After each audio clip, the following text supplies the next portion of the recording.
विचारसागर तरंग चौथा आणि चौथ्या तरंगामध्ये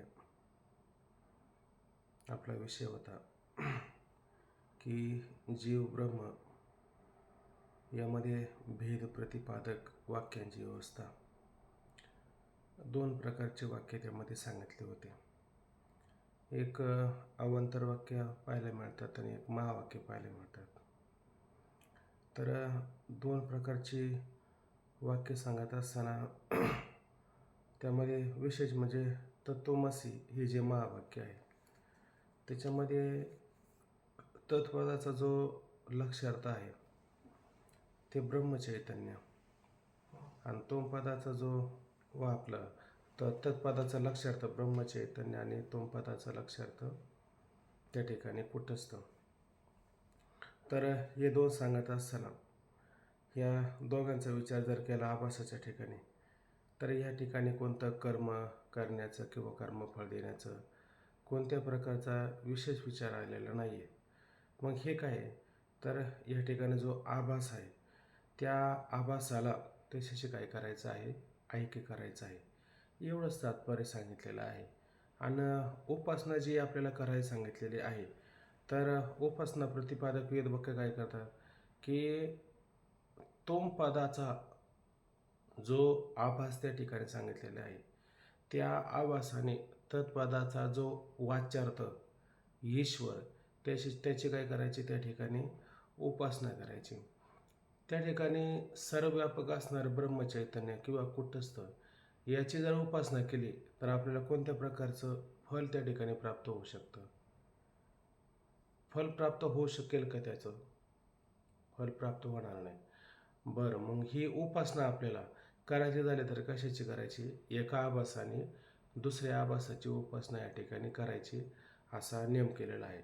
आता त्यामध्ये ही कर्म उपासना कधी आपल्याला करायला सांगितलेली आहे तर ही कर्म उपासना सांगितली कधी आपल्याला, जोपर्यंत आपल्याला आपल्या आत्मस्वरूपाचं यथार्थ ज्ञान होत नाही, जोपर्यंत अंतःकरणामध्ये मलविक्षिप्तता आहे, या दोषाची निवृत्ती करता कर्म उपासना आपल्याला या ठिकाणी करायला सांगितलेली आहे. असा नियम त्या ठिकाणी केलेला आहे. म्हणून नियम काय केला की जोवर जीवाभास ईश्वराहून आपणास भिन्न समजतो तोपर्यंत त्या जीवाभासाने ईश्वराच्या प्रसन्नकरता कर्म उपासना करावी. म्हणजे कुठपर्यंत करावी? जोपर्यंत त्याच्यात आणि आपल्यामध्ये काय भेद आहे असं आपण पाहतो की नाही. ईश्वर भिन्न आहे, आपण भिन्न आहोत. भिन्न आहेत, उपाधी सापेक्ष आपण कसे आहेत, भिन्नच आहोत, हे मान्य आपल्याला. पण उपाधी जर या सगळ्याहून वेगळी केली तर तो आणि मी काय एकच आहे का नाही. येथ ईश्वर जरी अकर्ता ऐशी मानले जरी चित्ता तरी तोची मी हे स्वभावता आधीच आहे. तो ईश्वर आणि तू काय त्या ठिकाणी एकच आहे. त्याच्यातून तुझ्यात काय बदल आहे का? काही बदल नाही. तो एक लहान जीव आहे आणि तो एक व्यापक जीव आहे, इतकंच दोघांमध्ये फरक आहे. म्हणून काय करायचं, आणि उपासना करायची झाली तर त्याचीच उपासना करावं लागेल. का करावं लागेल? कारण त्याचं जे ऐश्वर्य आहे ते ऐश्वर्यच आपल्याला हिताचं आहे. यश, श्री, औदार्य, ज्ञान, वैराग्य, ऐश्वर्य हे साही गुणवर्य वस्ती जेथ तो हा भगवंतो, दोन्ही संघाचा सांगा तोच असणारा भगवंत आहे आणि तोच आपल्याला ह्या भवसागरातून तारू शकतो.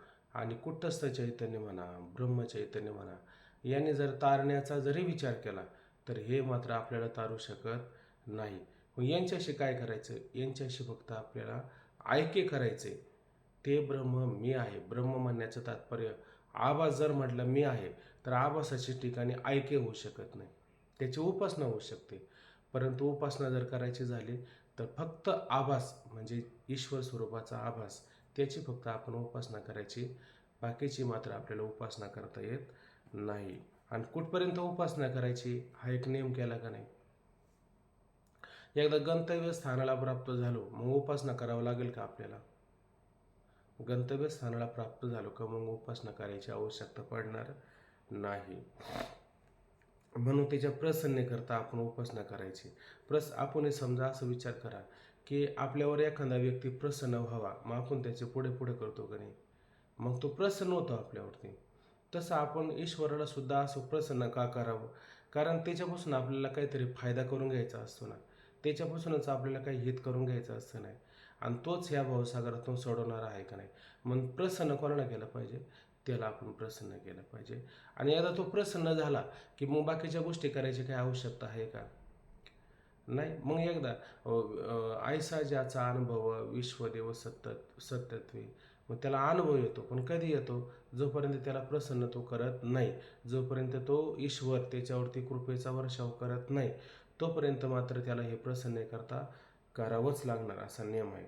म्हणून जोपर्यंत तू आपल्यास मी ब्रह्म आहे असे निस्संदेह जाणणार नाही.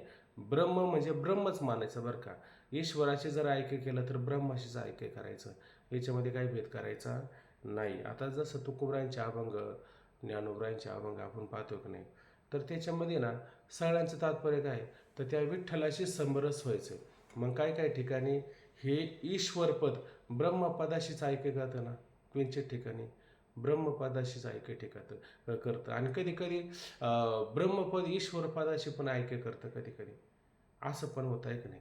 परंतु काही जरी झालं, कसं जरी झालं, एकाच गव्हाच्या पोळ्या असतात, चपात्या असतात, बाकीचे अनेक पदार्थ असतात, परंतु त्या सगळ्याचं ऐक्य कुठं असतं? गावामध्येच असतं, आहे का नाही. म्हणून मी ब्रह्म आहे असे निसंदेह जाणणार नाही तोपर्यंत तुझ्या ठिकाणी दीनत्व दुःखित्व आदी धर्म नष्ट होणार नाही. इतकेच नाही तर तू आपल्या स्वरूपाहून परमात्मा भिन्न मानलास तर तो परमात्माच तुला दुःखास कारण होईल. कोणाचं सुरू येतं? माईक चालू होत असेल ना तर बंद करा. बोलायचं असेल तर मग बोलून थांबून गेलं लगेच. मंगल मावशींचा माईक चालू आहे. मंगल मावशी माईक बंद करा.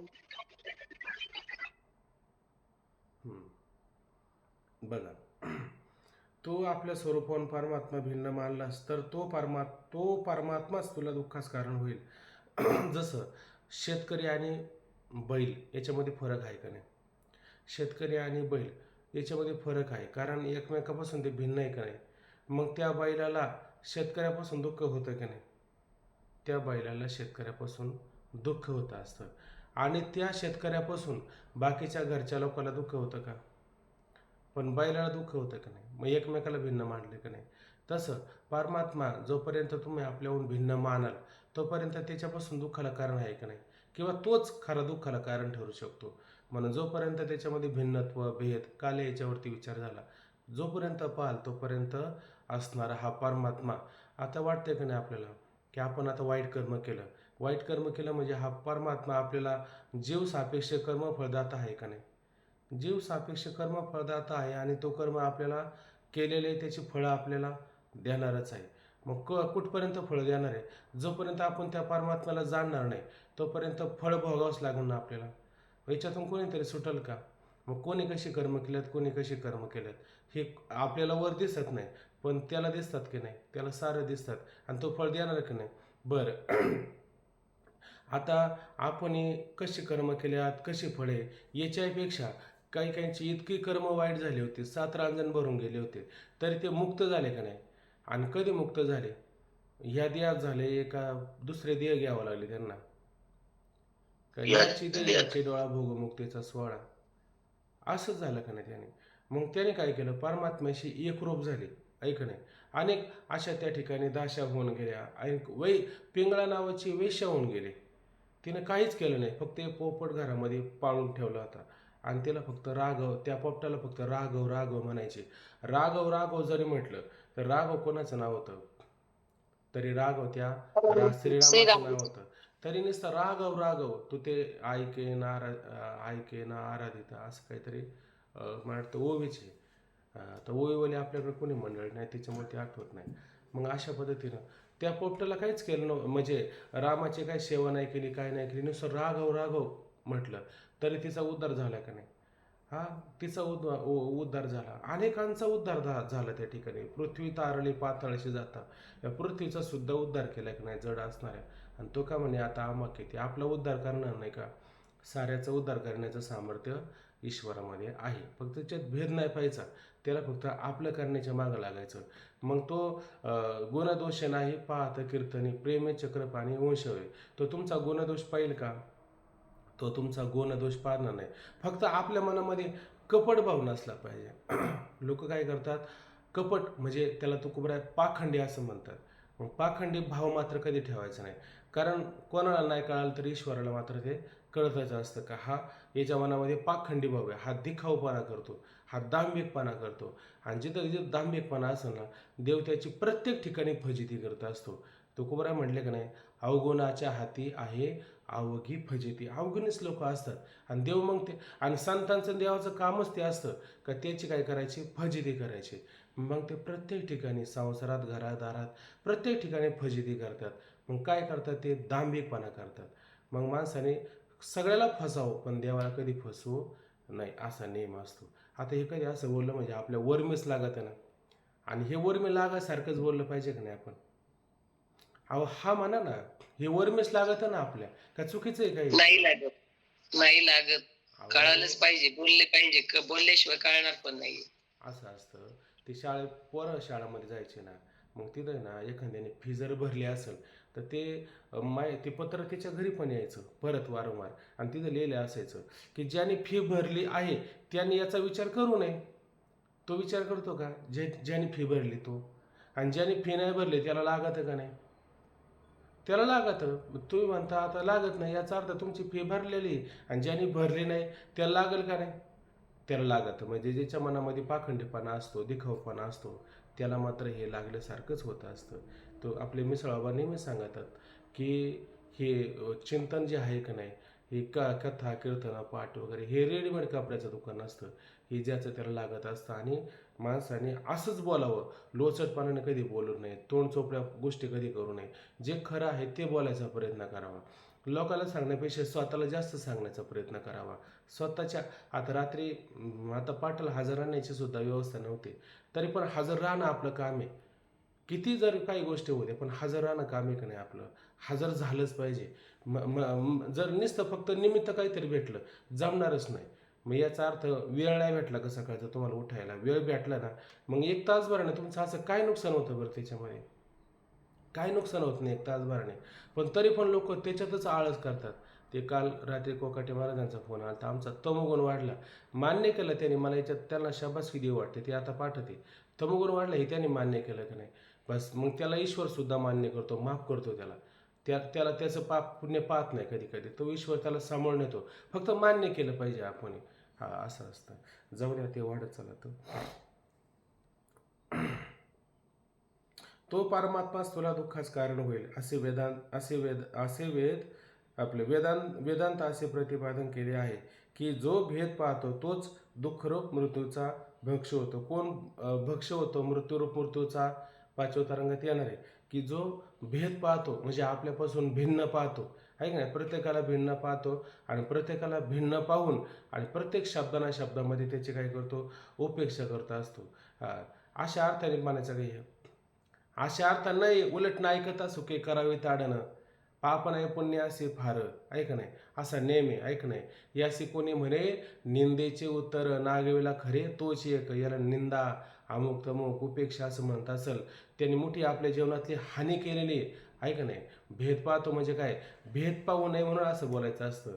म्हणून भेद पाहतो, ऐक नाही. भेद कशात पाहतो? सगळे ईश्वराचेच अंश आहे असं त्या ठिकाणी जो भेद पाहत नाही आणि जो म्हणतो असं मला त्याच्याशी काही कर्तव्य नाही, आहे का नाही, म्हणजेच तो काय पाहतो, भेद पाहतो. आणि जो भेद पाहतो ना तो मुक्त होईल का कधी? या जन्मात आणि गाढव कुत्र्याच्या कोणत्याच जन्मामध्ये मुक्त होऊ शकत नाही. मुक्त कोण होऊ शकतो? ज्याला आता कोणताच भेद भ्रम अमंगळ, आहे का नाही. आता सगळा भेद निघून गेला. आता सगळं काय आहे, तुका म्हणे जे जे भेटे ते ते वाटे मी ऐसे. म्हणजे ते मुक्तच आहे का नाही? मुक्त म्हणण्यापेक्षा ते नित्यमुक्त असतात. एक युक्तयोगी असतात आणि काही युंजान योगी त्या ठिकाणी पाहायला मिळतात. पुढं बघू आपण, येतो आता विचार, आता सध्या नको. म्हणून तोच दुःखरूप मृत्यूचा भक्ष असतो. याकरता मी ब्रह्म आहे असा निश्चय कर आणि कृतार्थ होय. याकरता एकच पर्याय, काय? भेद पाय, अमुक कर तमुक कर, एवढं सगळ्यांच्या अट्टास करण्यापेक्षा मी ब्रह्म आहे असा विचार केला तर सोपं होईल का नाही? एक एक अभंग येतो कोबरांचा. ते म्हणले, "परव्या नारी माऊली समान, मानल्या धन काय वेचे." परव्या नारी माऊली समानच आहे का नाही? मानल्या वेचे. बरं, हे ती माऊलीच आहे असं जर म्हणलं तर तुम्हाला किती खर्च येईल बरं? परव्या नारी माऊली समान असं म्हणा बरं. असंच मानायला सुरुवात करा. किती खर्च येईल तुम्हाला? नाही येणार ना? हां, संतांचे वचने मानिता विश्वास, काय याचं तुमचे वेचे सांगा. संतांच्या वचनावर जर विश्वास ठेवला, वेचे म्हणजे तुम्हाला काय खर्च येईल का? नाही खरं. बैसल्या ठाई म्हणता राम राम, काय होई ऐसे श्रम सांगा. एका जागी बसले तर काय श्रम, काय कष्ट, काय त्रास होईल का? आहे का नाही? आणि खरं बोलल्याच्या नंतर काय खर्च येईल का? एवढ्या सगळ्या गोष्टी सांगितल्या आणि शेवटी म्हणले, तुका म्हणे देव जोडी याच्यासाठी आणि काही ती आटी न लगते काय. आता तू जर देवाला जर आपलं जोडून जर घेतलं तर तुला आता परवी येणारे राम राम म्हण, खरं बोल, संताचं वचन मान, हे करण्यापेक्षा एक तू देव जोडून घे. मग बाकीच्या गोष्टी करायची गरज आहे का?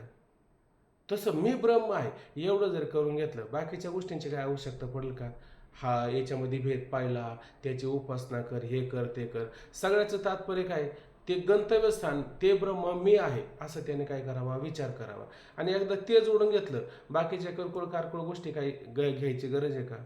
याला 10 रुपये, त्याला 20 रुपये, त्याला 100 रुपये, त्याला 25 रुपये, त्याला 70 रुपये, आहे का नाही? असं करून हे थोडं थोडं करण्यापेक्षा एकदम 50,000 रुपये देऊन टाकले, हे घ्या मोजून तुम्ही तुमचं. मग आता त्याला परत विचारायची गरज आहे का? हे 10 याचं वेगळं, ते 20 त्याचं वेगळं, ते तुम्ही तुमचं बघा. एकदम करून टाकलं का नाही ते सगळं. तसं त्याकरता मी ब्रह्म आहे असं जर निश्चय केलं तर बाकीच्या गोष्टी करायची गरज आहे का? गरज पडत नाही, आहे का नाही?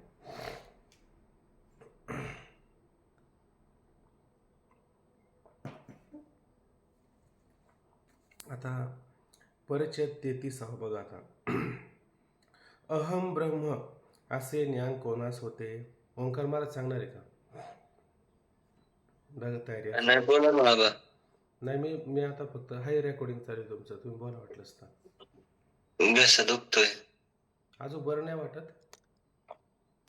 बरं, असं चला. अहम ब्रह्म असे ज्ञान कोणास होते? बघा आता. शिष्य श्री गुरु जीवास अहम ब्रह्म म्हणजे मी ब्रह्म आहे असे, मी ब्रह्म आहे असे ज्ञान झाल्याशिवाय संसार दुःख निवृत्ती होणार नाही असे आता आपण सांगितले. ते समजले, पण अहम ब्रह्म हे ज्ञान कुटस्थास होते किंवा आभासास होते हे मला समजून सांगा. बघा आता हे शिष्याने ना फार महत्त्वाचा मुद्दा केला. आता इथं काय म्हटलं त्याने, की अहम ब्रह्म असे ज्ञान आहे का नाही, कोणाला होतं नक्की? आणि हे झाल्याशिवाय तो मुक्त होईल का? ते ब्रह्म मी आहे असं ज्ञान झाल्याशिवाय तो मुक्त होईल का? होणार नाही. मग अहम ब्रह्मास्मी हे ज्ञान होईल कोणाला? जडाला होईल का चेतनाला होईल? झालं तर चेतनाला, ऐक नाही. मग चेतनालाच होईल म्हणून कोणता शब्द नाही घातला आणि कोणते शब्द या ठिकाणी घातले?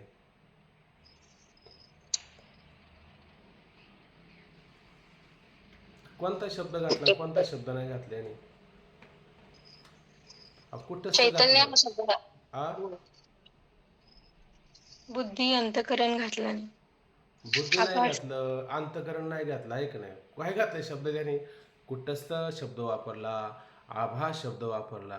म्हणजे हा शिष्य तयार झालाय ना, याचा अर्थ त्याची तयारी झाली याचा अर्थ आपल्याला याच्यावरून कळतं का त्याने कोणता शब्द नाही घातला, बुद्धी शब्द नाही घातला. आणि जर बुद्धी शब्द घातला असता तर तो कमजोर आहे असं आपणच त्याची परीक्षा केली असते ना आतापर्यंत.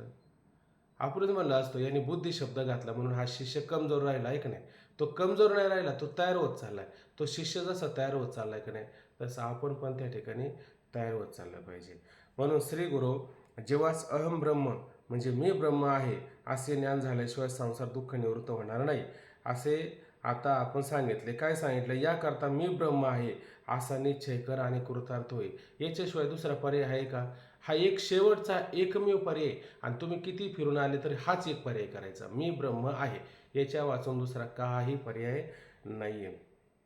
म्हणून आता अहम ब्रह्म ऐक नाही हे ज्ञान कुटस्थास होते किंवा आभासास होते हे मला समजून सांगा. म्हणजे बुद्धीचा विचार घेतला नाही म्हणून बुद्धीवरती आपल्याला बोलायचं नाही. का बोलायचं नाही?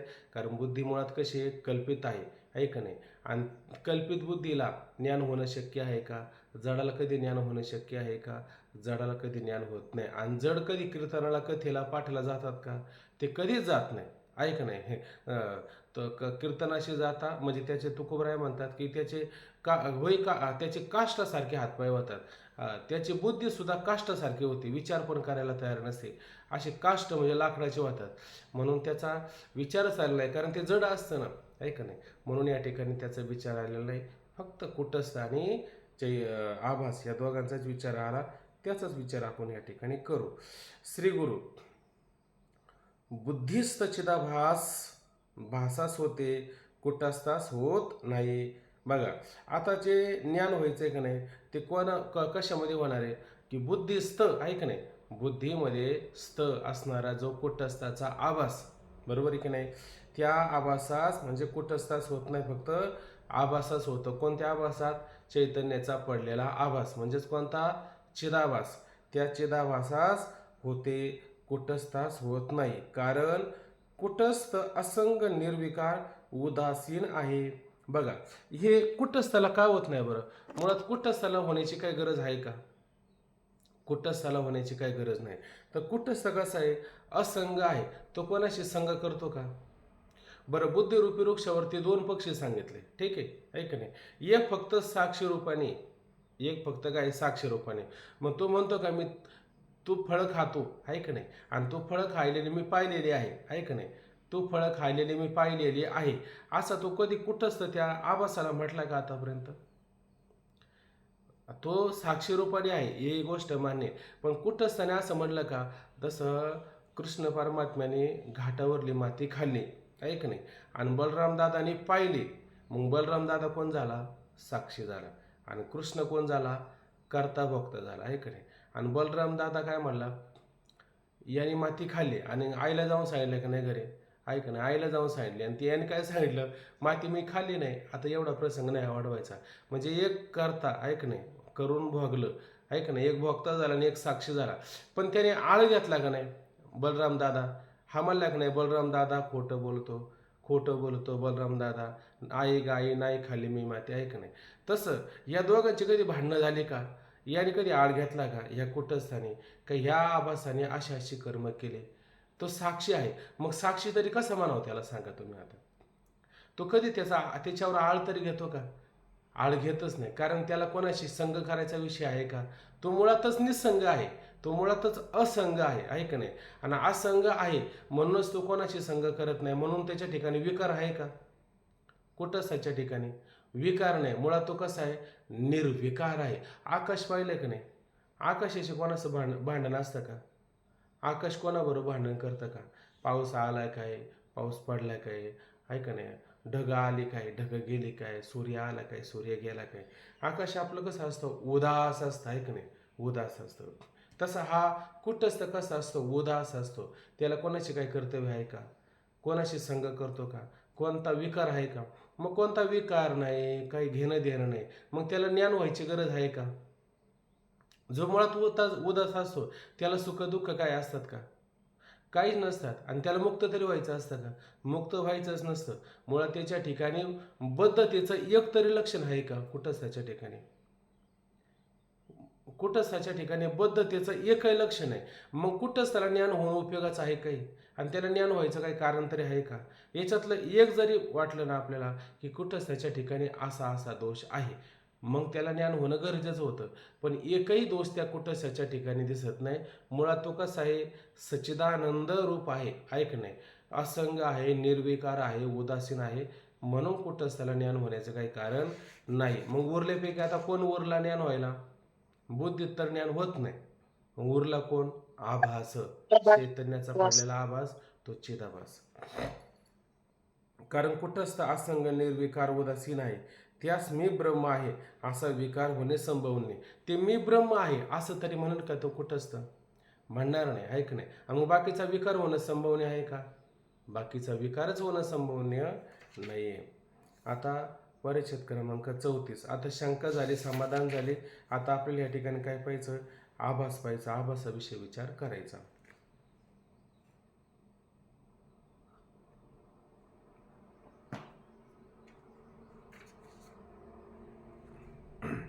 ब्रह्माहून भिन्न असणाऱ्या आभासास मी ब्रह्म आहे असे ज्ञान कसे होईल आता या ठिकाणी शिष्य शंका करतो आणि ही शंका थोडी बारकाईने समजून घ्यायचा प्रयत्न करा.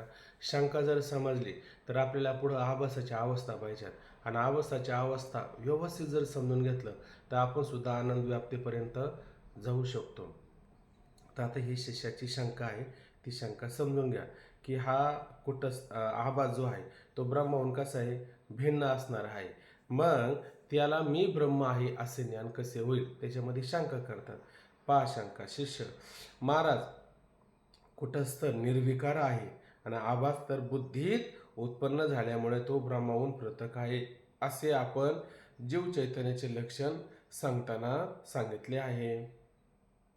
कुटस्थ कसं सांगितला? निसंग सांगितला, निर्विकार सांगितला, असंग सांगितला, उदासीन सांगितला, सच्चिदानंद स्वरूप सांगितलं आणि त्याचा आभास कुठं पडला? बुद्धीमध्ये पडला. त्याचा आभास बुद्धीमध्ये पडला म्हणजे आभासालाच आपण काय काय शब्दांनी विचारात घेतलं होतं?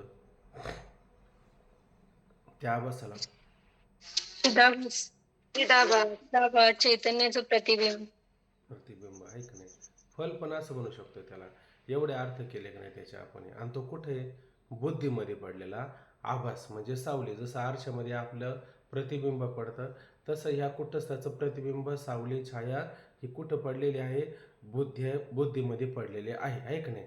आणि बुद्धीमध्ये पडल्यामुळं आता आपलं बिंब आणि आरशामध्ये पडलेलं प्रतिबिंब हे आरशातलं प्रतिबिंब आपल्यापेक्षा जरा थोडं वेगळं वाटतंय की नाही? म्हणजे खराब झालेलं, दोषयुक्त वाटतं, असं वाटतं की नाही आपल्याला? हे सगळे दोष कशामुळे आले? त्या आरशात असणारे जे धुळीकण आहे, आरसा जो मलिन झालेला आहे त्याच्यामुळं त्या आरशातलं प्रतिबिंब आपल्याला कसं दोषयुक्त वाटत आहे. आणि आपलं प्रतिबिंब त्याच्यात काही धूळ वगैरे मळ वगैरे आहे का? काहीच नाही. पण प्रतिबिंब मात्र मध्ये दिसतो. म्हणजेच याचा अर्थ कुटस्थापेक्षा ते प्रतिबिंब कसं झालं? मलिन झालं ना. म्हणजे कुटस्थाहून वेगळं झालं का नाही? भिन्न वाटतं की नाही? पृथक वाटतं की नाही? पृथक वाटणं म्हणजे वेगळं वाटतं आहे की नाही? वेगळं वाटतं. आणि आभास तर बुद्धीत उत्पन्न झाल्यामुळे तो ब्रह्माहून पृथक आहे असे आपण जीव चैतन्याचे लक्षण सांगताना सांगितलं. जीव चैतन्याच्या लक्षणासाठी कोणता आकाश विचार घेतला होता आपण जीव चैतन्याच्या लक्षणामध्ये?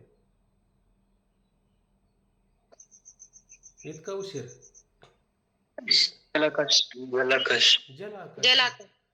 हा, मग असं असं जरा थोडं सावध राहिलं पाहिजे. कापूर आग्नेच्या जवळ न्यायला ना पटकन पेट घेतो का? त्याला तासभर लागतो पेट घ्यायला, जाळायला वगैरे. ती काही गौरी का अशी दुपत जाळायला? कापूर कसा पटकन पेटला पाहिजे आहे की नाही? अशी कर्पूर बुद्धी असली पाहिजे का? झालेले आपण 4-4 वेळा त्याच्यावरती विचार करून आलेलो. ज्याला आकाशाचा विचार केला की नाही? काय काय आलं त्याच्यामध्ये? घट आलं, घटात आकाश आलं आहे का नाही? आकाशामध्ये पाणी आलं, पाण्यात त्या आकाशाचं पडलेलं प्रतिबिंब आलं. म्हणजे तिथं काय काय आलं? काय काय आलं? पाणी, पाण्यात आकाश आणि पाणी आकाशामध्ये आहे की नाही? आणि आकाश कोणतं? घटात असणारं आकाश. असे 3 मुद्दे घेतले का नाही? अगदी तोच विचार या ठिकाणी सांगायचा तसा. म्हणून जीव चैतन्याचे लक्षण सांगत असताना अंतकरण अधिष्ठान चैतन्यामध्ये अंतकरणाचं आपलं अंतकरण अधिष्ठान चैतन्याचं पडलेलं म्हणजे कुटस्थाचं पडलेलं प्रतिबिंब असं सांगितलं. जर आभास ब्रह्माहून पृथक आहे तर त्यास मी ब्रह्म आहे असे ज्ञान कसे होईल? बघा, तर आभास हा कसा आहे? ब्रह्माहून. आता इथं ब्रह्म शब्दाचा अर्थ काय घ्यायचा? कुटस्थ. कुटस्थच घ्यायचा ना, आहे का नाही? ब्रह्म शब्दाचा अर्थ इथं कुटस्थच घ्यायचा. कारण त्याचं कारण या आभासाचं काय करायचं आहे? ह्या कुटस्थाचे काय करायचं आहे? मुख्य समानाधिकरण करायचं आहे का बाध समानाधिकरण करायचं आहे? मुख्य समानाधिकरण. समानाधिकार. आभासाचा कुटस्थाशी मुख्य समानाधिकरण करायचं आणि कुटस्थाचं सर्वव्यापक ब्रह्मचैतन्याशी बाध समानाधिकरण करावं लागेल ना. कुटस्थाची सर्वव्यापक चैतन्याशी बाध जीवाचं समानाधिकरण करावं. करावं आणि आभासाची कुटस्थाची मुख्य समानाधिकरण करावं असं ना. त्या मुलीचं लग्न झालं का नाही? मग तिनं काय केलं? आपल्या आईचं, वडिलांचं, कुळाचं, स्वतःचं काय केलं? नावाचं काय केलं? बाध केला ना. आणि नवऱ्याशी काय केलं? ऐके केलं का नाही? मग हा बाध समानाधिकरण झालं आहे का नाही? का मुख्य समानाधिकरण झालं? मुख्य म्हणजे त्या बापाने, त्या मुलाने आपल्या आई वडिलांचं नाव बदललं का लग्न झाल्यावरती? का हाय तसंच ठेवलं? आणि तसंच मुलीनं काय ठेवलं. केलं? मुलीनं बाद केलं ना.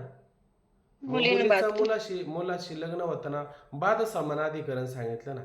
मग इथं आभास आणि कुटस्थाशी ऐक्य करताना मुख्य समानाधिकरण करावं का बाद बाद समानाधिकरण करावं? बाद समानाधिकरण आणि करा. मुख्य समानाधिकरण केलं कसं गोळ होईल बरं? बाद समानाधिकरण असं म्हणायला पाहिजे होतं. असं चला. असे आपण जो हा झाले. जर आभास ब्रह्माहून पृथक आहे तर त्यास मी ब्रह्म आहे असे ज्ञान कसे होईल? ऐक नाही. आता हा आभास हा ब्रह्माहून कसा आहे? पृथक, वेगळा. पृथक शब्द काय? रामकृष्ण हरी आबा हा या ठिकाणी आभासाचं की कुटस्थाचं अहो, मुख्य आभासाशी समानाधिकरण बाद चाललं होतं. तुम्ही समानाधिकरण ऐकलं कसं? आभासाशी कुटस्थाशी सांगत होतो मी. मुख्य समानाधिकरण का बाद समानाधिकरण? आता बरोबर झालं. तुम्ही मुद्दा कुटस्थाचं ब्रह्माशी बोलताना बाद मुख्य झालं समानाधिकरण पाहिजे. बोलले. मुख्य झालं पाहिजे ते. आता बरोबर झालं. असं झालं का? माझं कुटस्थाचं ब्रह्माशी मुख्य समानाधिकरणच होईल. आभासाचं कुटस्थाशी आपल्याला हे करावं लागेल. असं बोललो होतं का मी? माझं चुकीचं झालं होतं का? बरं बरं मग मग असं शुभ होऊ शकतं. हा येतं काय रेकॉर्डिंग पाठते ना त्याच्यात काय येतं झालं असं. आता हे पण बोललेलं हे पण रेकॉर्ड झालं आणि मी ते बोललो होतं ते रेकॉर्डिंग झालं. पण मग आता याच्यावरती डबल विचार आला म्हणजे मग विसंगत व्हायचं काही काम नाही. बोलण्यामध्ये मागं पुढं होऊ शकतं ते असं. बरे परत स्वतः सांगा ना. झालं ना. आता किती वेळ सांगायचं त्याचं? मुख्य नाही समानाधिकरण बाद बोलणार. समानाधिकरण झालं ना बोलून.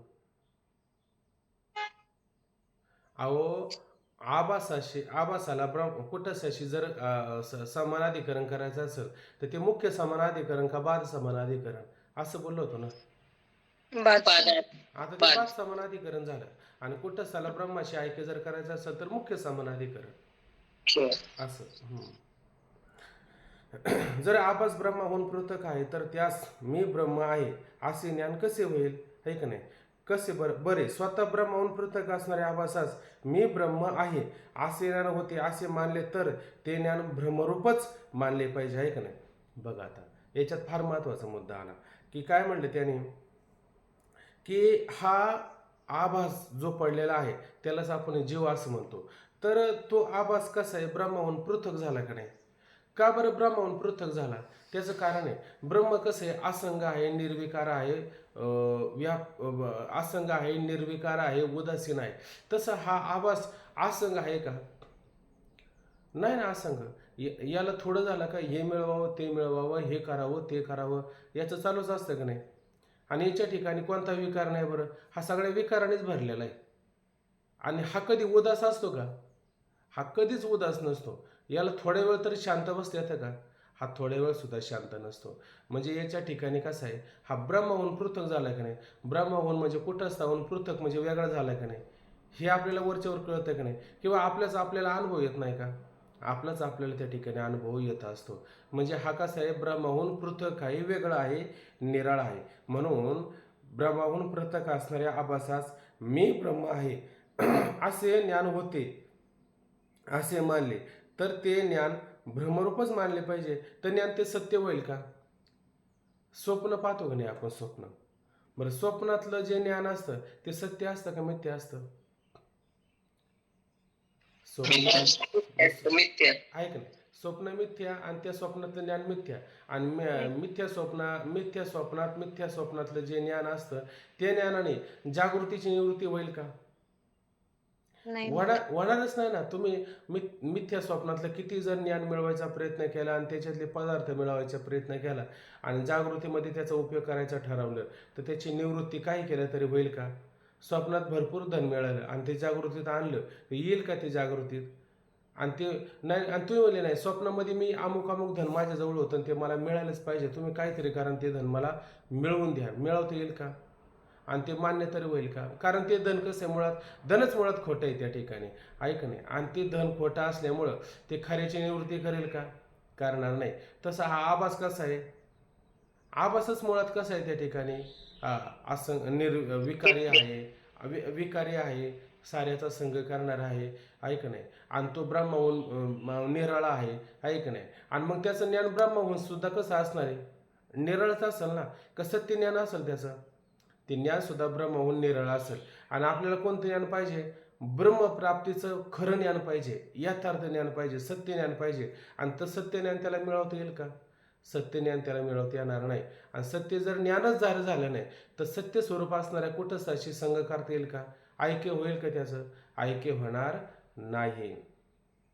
पाहता, ब्रह्माहून पृथक असणाऱ्या आभासास मी ब्रह्म आहे असे ज्ञान होते असे मानले तर ते ज्ञान भ्रमरूपच मानले पाहिजे. आणि जर ते ज्ञान भ्रमरूप आहे तर त्यापासून संसार निवृत्ती कशी होईल? आहे का नाही? ते ज्ञान कसं होईल? कारण आभासच मुळात भ्रमरूप झाला का नाही? आता आभासच मुळात खोटा आहे का नाही? आणि आभासाचं ज्ञान सुद्धा खोटं असेल ना, का ते खरं असेल? मग खोट्या ज्ञानापासून खऱ्याची निवृत्ती कशी होईल? जसं रजेवर सर्प तुम्हाला प्रतीतीला आला का नाही?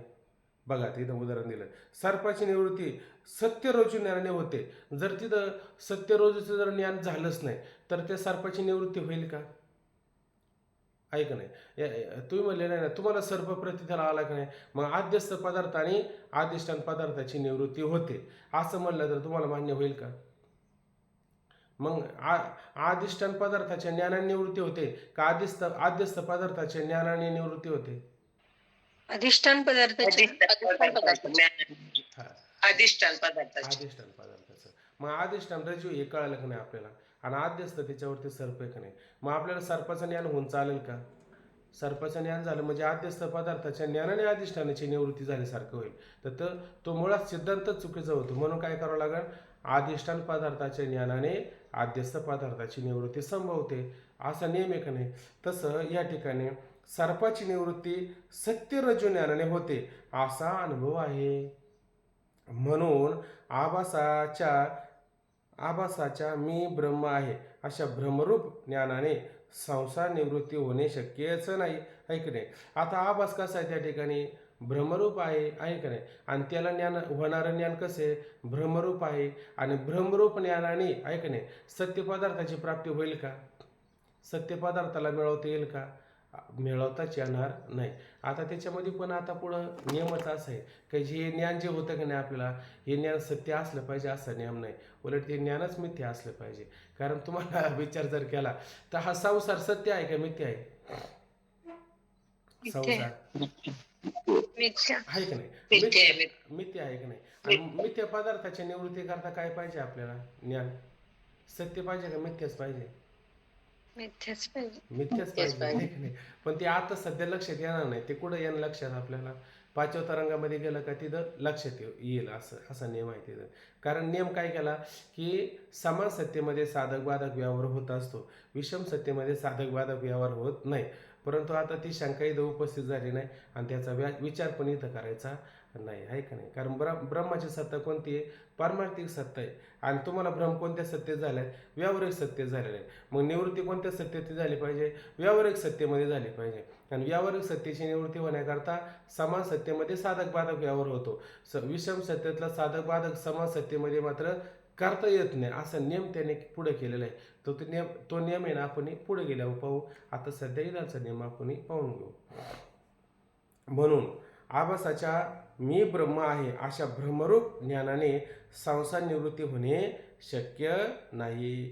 कुटस्थ निर्विकार आहे म्हणून त्यास मी ब्रह्म आहे असे ज्ञान होणार नाही. आता कुटस्थाला काही घेणंच आहे का त्या ठिकाणी? तोच मुळात कसा आहे? निर्विकार आहे, कोणत्या प्रकारचा विकार नाही. जीवाच्या ठिकाणी विकार आहे म्हणून तो विकार घालवण्याकरता त्याने 8 तास करणं गरजेचं आहे. पण कुटस्थच मुळात कसं आहे? निर्विकार, असंग, व्यापक, सच्चिदानंद असल्या स्वरूपाचा असल्यामुळं त्यास मी ब्रह्म आहे असे ज्ञान होणार नाही. ज्ञान होण्याचं कारण सुद्धा त्याच्या ठिकाणी नाही. आणि आभास ब्रह्माहून पृथक असल्यामुळं त्यासही मी ब्रह्म आहे असे ज्ञान होणार नाही. आणि आभास कसं आहे? ब्रह्माहून कसं आहे? पृथक आहे, वेगळा आहे, निराळा आहे. त्याच्या ठिकाणी दोष आहेत, साऱ्या दोषांची खारच त्याच्या ठिकाणी आहे का नाही? परंतु हे वाच्यार्थाने असं वाटतं. लक्षार्थाने विचार केला तर बिंबात आणि प्रतिबिंबात काही फरक आहे का? कारण बिंब असल्याशिवाय प्रतिबिंबाला महत्व आहे का? प्रतिबिंबाचं अस्तित्व हे बिंबावरच अवलंबून आहे ना. मग बिंब जर नसेल तर प्रतिबिंब नाही, आहे का नाही? मग बिंबाच्या ठिकाणी जर दोष नसेल तर प्रतिबिंबाच्या ठिकाणी तरी दोष आहे का? नाही. मग हे सगळे दोष आलेत कुठून हो? आभासाच्या ठिकाणी दोष आलेत कुठून? बुद्धीत साठलेल्या आनंद जन्माच्या वासना, ते दोष आहे इच्छा. की नाही? आभासाच्या ठिकाणी दोष आहे का? हा पृथक सांगता, वारंवार त्याला पृथक पृथक म्हणता, निराळा निराळा म्हणता, दोषवान असं म्हणता. हे कशाच्या सापेक्ष म्हणता? बुद्धीच्या सापेक्ष म्हणता, हे का नाही? आता संतांना बरं, संतांच्या ठिकाणी दोष पाहायला मिळतो का? चंदनाचे हात पाय ही चंदन आहे का नाही? चंदनाचा हात आणि चंदनाचे पाय. चंदन कोणत्या ठिकाणी गरम आहे, उष्ण आहे बरं? एक तरी ठिकाण आहे का असं कुठं? एक आहे ना, हे का नाही? तो का म्हणे तैसा सज्जनापासून पाहता अवगुण मिळायची ना. सज्जनाच्या ठिकाणी कुठं अवगुण आहे का? मग त्याला बुद्धी नाही का? मग त्या बुद्धीत कोणते दोष आहे का? उलट त्यांची बुद्धी म्हणजे काय? बुद्धीचे वैभव अन्य नाही तुझे एका केशवराजे सकळ सिद्धी तैशी ईश्वरा वाचून काही अनेक जया लाने नाही ते एकची बुद्धी पाहे अर्जुना जगी. मग दोषयुक्त बुद्धी कोणती व? दोषयुक्त येरती दुर्मती जे बहुधा असे विकृती जेथे निरंतर रमती अविवेकी. विवेकहीन मनुष्य. आता विवेक अविवेक, आता त्या आभासाच्या आपल्याला 7 अवस्था पाहिजेत ना, त्या अवस्थेमध्ये आपण हा विचार पाहणार आहे. आता तो विचार होतो की नाही आज सांगता येत नाही. पुढं पाहू आपण. चला. कुटस्थ निर्विकार आहे म्हणून त्यास मी ब्रह्म आहे असे ज्ञान होणार नाही, आणि आभास ब्रह्माहून पृथक असल्यामुळं त्यासही मी ब्रह्म आहे असे ज्ञान होणार नाही. आता पृथक वेगळा निराळा असण्याचं कारण बुद्धीचा सापेक्ष म्हणून घ्यायचं, आपण आपलं समजून घ्यायचं. आणि जीवामध्ये ज्ञान तर कुटस्थ आणि आभास याच्याच ठिकाणी संभवनीय आहे, ऐक नाही? आता जीवामध्ये म्हणजे काय? तिन्हींचा विचार केल्याच्या नंतर तो जीव होतो. पण खरा जीव म्हणजे कोणता जीव आपण म्हणतो? आभासाला जीव म्हणतो ना. देवाचे बरे तो का म्हणे खरे तुम्ही, तो का म्हणे हातो सोय परब्रह्म. या सगळ्या गोष्टींचा विचार करायचा झाला तर तुकोबरायांचं म्हणणं त्या कुठस्थाला धरून आहे का आभासाला धरून आहे? देवाचे बरे तो का म्हणे खरे तुम्ही. आभासाला धरूनच आहे का नाही? त्याने आभासाला धरूनच म्हटलेले. कुटस्थाला धरून म्हटलेलं आहे का? कुटस्थाला धरून म्हटलेलं नाही. कुटस्थाला धरून म्हटल्याच्या नंतर कुटस्थाच्या ठिकाणी पण विकार येतील ना. कुटस्थाच्या ठिकाणी विकार आहे का? विकार मात्र नाही. म्हणून जीवामध्ये मी ब्रह्म आहे असे ज्ञान होणार नाही झालं. आणि जीवामध्ये ज्ञान तर कुटस्थ आणि आभास यांच्याच ठिकाणी संभवनीय आहे. त्या दोघांसही ज्ञान होत नाही असे ठरले म्हणजे जीवास ब्रह्मज्ञान होत नाही व होणे शक्य नाही हे सिद्ध झाले. म्हणून त्या जीवाला ज्ञान होणं शक्य नाही का? तो ब्रह्म म्हणून पृथक आहे, निराळ आहे, वेगळा आहे. बुद्धीचा तर विषय येत नाही आणि कुठंच ज्ञान होण्याचं काही कारण शिल्लक राहिलं नाही. आणि जर ज्ञान जर झालंच तर ते कोणतं ज्ञान होणार आहे? भ्रमरूप ज्ञान होणार आहे. आणि भ्रमरूप ज्ञानाने मात्र दुःखाची निवृत्ती होणार नाही, कुठंशाशी ऐक्य होणार नाही, आहे का नाही? कारण तो कसा आहे? निराळा आहे, पृथक आहे. त्याचं ज्ञान सुद्धा निराळं पृथक होणार आणि ते ज्ञान पण मुक्त करणार होणार नाही. मग ज्ञान होतच नाही. कुटस्थाला होत नाही, आभासाला होत नाही, बुद्धीचा तर विषय राहतच नाही.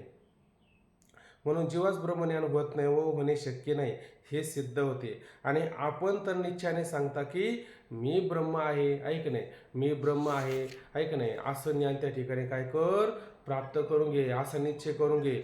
असा निश्चय केलास तरच मुक्त होशील, तरच कृतार्थ होशील असं तुम्ही सांगताय की नाही? आणि हे ज्ञान होणं शक्य आहे का? हे ज्ञान होणंच शक्य नाही, आहे का नाही? आणि तुम्ही तर म्हणता करून घ्या. आता नक्की कसं करून घेऊ? असं आता शंका झाली की नाही निर्माण? शंका निर्माण झाली. आणि आपण तर निश्चयाने सांगता की मी ब्रह्म आहे असे ज्ञान आभासास होत नाही. आणि तोपर्यंत दिनवत दुःखित्व इत्यादी संसार धर्म निवृत्त होणार नाही. आणि जोपर्यंत मी ब्रह्म आहे असे आभासाला ज्ञान होत नाही तोपर्यंत त्या आभासाच्या ठिकाणी असणारं दिनत्व दुःखित्व इत्यादी संसार धर्म निवृत्त होणार नाही. आता हे दिनत्व दुःखित्व हे आभासाचं तरी आहे का त्या ठिकाणी धर्म? आभासाचे नाही. कारण आभासाने उसने घेतलेली. आणि कोणाची घेतलेली? सत्याची घेतली का कल्पिताची घेतले? कल्पिताचेच घेतलेले धर्म, आहे का नाही? आणि कल्पिताचे धर्म जर कल्पितावर जर घातले तर त्याला दुःख आहे का? माऊली म्हणतात नाही, देखे पुढल्यांचे ओझे जरी आपला माता घ्यायचे तरी सांगे काना दाटे जे धनुर्धरा तैशी शुभाशुभ कर्मे न फजती प्रकृती धर्मे ते मूर्खमती भ्रमे मी करता म्हणे. ऐक नाही. तो मूर्ख मूर्ख काय म्हणतो, मतिमंद, मी त्याचा करता आहे, मी त्याचा भक्त आहे असं म्हणतो. म्हणजे नको ते धर्म आपल्यावर घेतलेले. मग काय करायचे खरं पाहायला गेलं तर, ज्याचे धर्म घेतलेत ना त्याचे त्याला देऊन टाकायचे. हे बुद्धी तुझे धर्म आहे, हे सुख दुःख पाप पुण्य माझे नाही. मी मात्र कसं आहे, मी कुटस्थाचा आहे. ममे अंश जीव लोक जीव भूत सनातन, मी त्याचा अंश आहे. आणि तो कसा आहे, सुखरूप आहे साधूजा कोण सांगा, माझ्या पांडुरंगा सारखा. परमात्म्यासारखा दुसरा सुखरूप कोण आहे? आणि तो जर सुखरूप आहे तर त्याचा अंश काय दुःखरूप असेल का? का तो अंश पण सुखरूपच आहे. मी सुखरूप आहे, पण बुद्धी तुझ्यामुळं मला दुःख वाटतंय, आहे का नाही? कारण हे तुझे धर्म काय केले, मी माझ्या डोक्यावर घेतले. मग हे दिनत्व दुःखित्व धर्म कोणाचे? बुद्धीचे. बुद्धीला देऊन टाका. म्हणजे मग त्या आरशावरली धूळ गेली. तर बिंब जसं शुद्ध आहे, व्यवस्थित आहे, तसंच ते प्रतिबिंब आपल्याला पाहायला मिळेल का नाही? पाणी जर खळखळ वाहणारं आहे का नाही, किंवा पाणी हलणारं आहे, पाणी गढूळ आहे, पाणी मलिन आहे, पाणी दोषयुक्त आहे, आणि त्याच्यामध्ये जर प्रतिबिंब पडलं तर ते सुद्धा कसं दिसेल, हलणारं दिसेल, गढूळ दिसेल का? कारण पाण्यामध्ये खाली दोष आहे का नाही? तसं बुद्धीचे दोष काढून टाका सगळे तुम्ही. मग त्याच्यामध्ये प्रतिबिंब कसं पडेल, एकदम शुद्ध जसं आहे तसं पडेल. मग त्या आभासाला कुठं ऐके करायला काही अडचण आहे का? काहीच अडचण नाही. बरं, ज्ञान तरी कशाच मिळवून घ्यायचं बरं? हे मी नाही, हे मी नाही, हे मी नाही, हे मी नाही, एवढंच ज्ञान करून घ्यायचं. मग उरणार काय? उरला उरे विठ्ठल, एवढंच करून घ्यायचं. ब्रह्मास्मी एवढंच ज्ञान करून घ्यायचं. याच्यापेक्षा काही जास्त ज्ञान करून घ्यायचं. त्याला ज्ञानेश्वरी आली पाहिजे, गाथा आलं पाहिजे, भागवत आला पाहिजे, विचारसागर आला पाहिजे, वृत्ती प्रभाकर आला पाहिजे, पंचदशी आला पाहिजे, आणखीन कठीण तर्कसंग्रह आला पाहिजे, शांकर भाषा अमुक तमुक सारे ग्रंथ हे एवढे आले पाहिजे का? सगळ्याचं सार म्हणजे मी ब्रह्म आहे एवढं आलं पाहिजे त्याला. मी ब्रह्म आहे एवढं आलं पाहिजे, आहे का नाही? आणि हे थोडंच आहे का नाही? हे थोडं असून सुद्धा होतंय का आपल्याला? आणि हे जर थोडंच आहे आणि हे थोडंच जर होत असेल तर एवढे ग्रंथ करायची काही गरज होती का? गरजच नव्हती, आहे का नाही? रोज विचारसागर करून सुद्धा आपला निश्चय झालाय का आतापर्यंत? तरी निश्चय झाला नाही. म्हणून तो निश्चय होण्याकरताच उठला का तेच. जसं तुम्ही ते पाहता का नाही, मुस्लिम बांधवांची मुलं लहान लहानच आणि ते मस्जिदमध्ये जातात, आहे का नाही? आणि मग ते तयार होतात की नाही, त्यांना कधी पण सांगा, त्यांना त्यांच्या ईश्वराविषयी कसा भ्रम नसतो कधी, आहे का नाही? प्राण गेला तरी चालेल, पण आम्हाला धर्म मान्याचे, आहे का नाही? कसं असू द्या, तुम्ही ते किती दोष काढा, आहे का नाही? पतिव्रता जशी स्त्री आपल्या पतीशी कशी एकनिष्ठ असते, पतिव्रता स्त्री पतीशी एकनिष्ठ असते. माझा पती कसा असू दे तरी मी त्याच्याशी कोण असते, एकनिष्ठ असते, ती पतिव्रता असते, आहे का नाही? तसं माझा धर्म मला प्रिय आहे असं वाटतं की नाही आपल्याला? कारण कोणाला वाटेल, मी ब्रह्म सच्चिदानंद रूप आहे असं ज्याला वाटतं त्याला आपला धर्म प्रिय वाटतो. असं चला जास्त बोलते. म्हणून असे ज्ञान आभासास होत नाही. जोपर्यंत ज्ञान होत नाही तोपर्यंत दिनत्व दुःखित्व इत्यादी संसार धर्म निवृत्त होणार नाही. तेव्हा आभासास ज्ञान होते. ते कसे? आणि जर ते ज्ञान भ्रमरूप असेल तर त्यापासून संसार दुःख निवृत्त संसार दुःख तरी कसे निवृत्त होणार याचे समाधान कृपा करून सांगा. आता असं म्हणणे का ते आभासाला जर ज्ञान झालं तर ते ज्ञान भ्रमरूप असेल, ऐक नाही. आता श्रीगुरूने म्हटलं का हे ज्ञान भ्रमरूप आहे, हे ज्ञान भ्रमरूप आहे असं श्रीगुरूने म्हटलं का? शिष्याने शंका केली ना, आहे का नाही? म्हणून म्हटले का भ्रमरूप असेल तर त्यापासून संसार दुःख तरी कसे निवृत्त होईल, आणि खोट्या ज्ञानापासून या दुःखाची निवृत्ती होईल का? कारण अधिष्ठानाच्या ज्ञानानेच दुःखाची निवृत्ती होते, आद्यस्थ पदार्थाची ज्ञानाने निवृत्ती होत नाही असा नियम केला. म्हणून त्याच्यापासून होणारं ज्ञान त्यापासून संसार दुःख तरी कसे निवृत्त होणार याचे समाधान कृपा करून सांगा. त्यावरती श्रीगुरू सांगतात की हे शिष्या, मी ब्रह्म आहे असे ज्ञान आभासासच होते आणि ते यथार्थ आहे, भ्रमरूप नाही. बघा आतापर्यंत जे ज्ञान झाले, आतापर्यंत काही ज्ञान झालेच नाही कोणाला का? आणि संसार दुःखातून लोक तरुण गेलेच नाही का? जे उद्धारून गेले का नाही, आहे का नाही? कोट्यानं कोटी लोक आतापर्यंत, आहे का नाही, मार्गे बोत याची गेले. साधू संत जाऊ नका आडराणी, आईशी गरजते पुराणे, चोखाळल्या वाटानं लगे पुसाव्या धोपटा, झळकती पताका गरुड टके म्हणे तो का, आहे का नाही? ह्या मार्गाने अनेक लोक गेलेत का नाही, आणि त्यांचा उद्धार पण झालेला आहे का नाही? आणि कोट्यानं कोटी लोकांचा उद्धार झाला की नाही? उद्धार झालेला आहे. म्हणजेच ते ब्रह्मास्मी अशा बोधावर प्राप्त होऊन जीव संसार दुःखातून मुक्त झाले का नाही? झाले. मग ते आभासच होते की नव्हते सगळे? आता बघा, आपण ब्रह्मदेव झालो, आपले दादा नेहमी सांगतात तुम्ही ब्रह्मदेव झाले, इंद्र झाले, चंद्र झाले, सगळे झाले, काय झाले नाही? मुक्त झाले नाही, आहे का नाही? कशावरून मुक्त झाले नाही? कारण देहाला आले की नाही आपण, ज्या अर्थी देहाला आलो त्या अर्थी आपण मुक्त झालो नाही. मग याचा अर्थ मुक्त झालेच नाही कोणी का? झाले ना आतापर्यंत, आहे का नाही? कोट्यानं कोटी तारले त्या ठिकाणी उद्धारून गेले, असे कोट्यानं कोटी उद्धारून गेले. मग त्या अर्थी ते आभास उद्धारून गेले का कुठंच उद्धारून गेला? का कुठंच त्याला आभास उद्धारायचं काही कामच नव्हतं? आभास आभास आभास उद्धारलेला उद्धारले. आहे का नाही? मग ज्या अर्थी आभास उद्धारून गेलो, उद्धारून जातो, त्या अर्थी आभासाला ज्ञान होतं, हे सत्य आहे का नाही? तो जरी ब्रह्म कुठं असता म्हणून तुम्हाला पृथक वाटत असेल तर बुद्धीच्या सापेक्ष वेगळा वाटतो, आहे की नाही? एकदा त्या बुद्धीला बाजूला जर केलं तर प्रगट गुह्य बोले विश्व ब्रह्मचे केले, आणि तो उद्धारून जातो की नाही? तरी पण त्याच्यामध्ये तो उद्धारून जातो. असा आपल्याला सगळ्यांना त्याचा अनुभव आहे. आणि आपल्याला तरी अनुभव आता यायला लागला की नाही? हळूहळू हळूहळू जमिनीमध्ये बीज रवलेले, पण त्याला आता ते अंकुरित झालेले, ते कोंब आता फुटू लागले की नाही? मग याचा अर्थ आपल्याला ते ज्ञान व्हायला लागलंय की नाही? व्हायला लागलेले.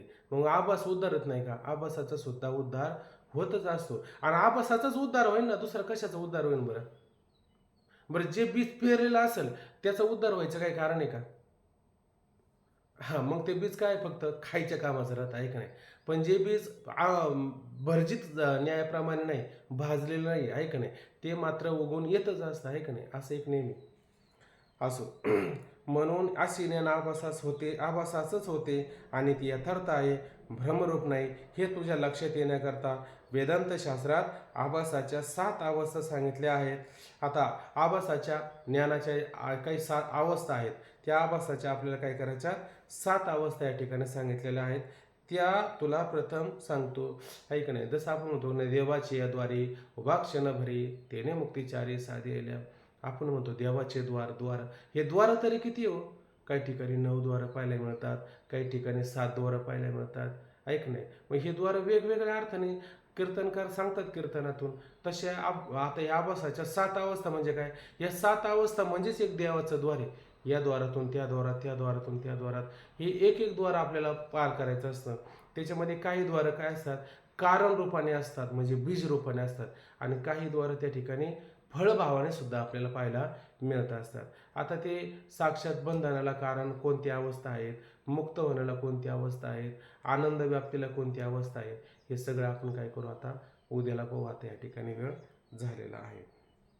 ओम पूर्णमदः पूर्णमिदं पूर्णात् पूर्णमुदच्यते पूर्णस्य पूर्णमादाय पूर्णमेवावशिष्यते. हरि ओम. शांती शांती शांती. रामकृष्ण हरी. रामकृष्ण हरी.